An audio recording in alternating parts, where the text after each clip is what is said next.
Bangladesh climbs another notch on the Economist's Democracy Index. On the 2021 edition of the Democracy Index, Bangladesh has improved 1 point over previous year, with a score of 5.99 out of 10 remaining unchanged. The Democracy Index, developed by the Economist Intelligence Unit in the United Kingdom, rates countries based on 5 criteria: election process and plurality, government performance, political involvement, political culture, and civil freedoms. Each nation is then categorized as one of 4 kinds of regime based on its ratings on a variety of variables within these categories: full democracy, flawed democracy, hybrid regime, or authoritarian regime. Bangladesh remains a hybrid regime, according to the most recent assessment, which was released on Thursday for the year 2021. It is ranked 16th in the Asia and Australia region, with 7.42 points for electoral process and pluralism, 6.07 points for government functioning, 5.56 points for political engagement, 5.56 points for political culture, and 5.29 points for civil liberties. Bangladesh is ahead of India, 46th, and Sri Lanka, 67th, in South Asia. Bangladesh improved 4 places from the previous year's ranks in the 2020 index. There was a significant shift at the bottom of the newest rankings, with Afghanistan and Myanmar ousting North Korea to grab the lowest 2 spots. The Democratic Republic of Congo and the Central African Republic, both war-torn African nations, complete the lowest 5 positions above North Korea. The bottom 10 countries include Syria, Turkmenistan, Chad, Laos, and Equatorial Guinea. The Nordic countries, Norway, Finland, Sweden, Iceland, and Denmark, dominate the top tier of the Democracy Index rankings, with Norway once again taking the top spot owing to its strong ratings in electoral process and pluralism, political involvement, and civil rights. Western Europe is home to 7 of the top 10 countries in the global democracy rankings, as well as 12 of the 21 countries categorized as complete democracies. The substantial drop in the North American average score in 2021 was mostly due to a drop in Canada's score, which dropped 0.37 points to 8.87. Canada's deteriorating score raises concerns that it may succumb to some of the same ailments as its American neighbor, such as severely low public confidence in political parties and government institutions. The United States' score dropped even more as its new president, Joe Biden, struggled to reverse decades of Democratic decline.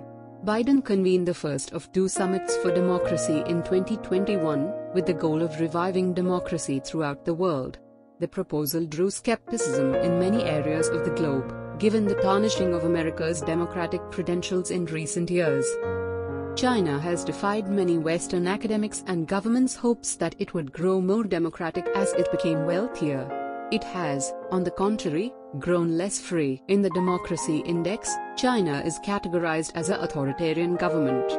It now ranks 148th out of 167 countries, with a total score of 2.21, down from 2.97 in 2006, and is at the bottom of the worldwide rankings.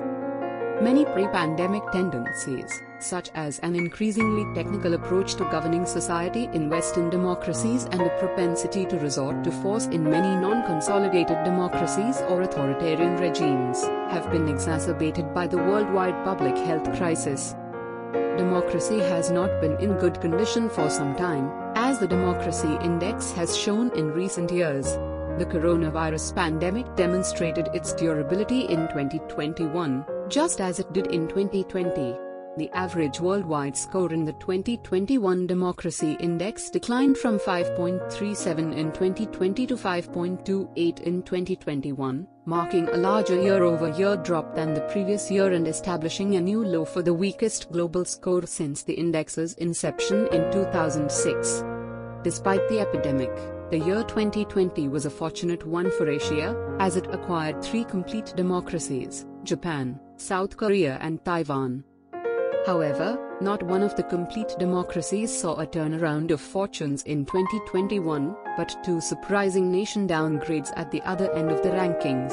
The regional average score declined from 5.62 in 2020 to 5.46 in 2021, with two nations accounting for half of the drop.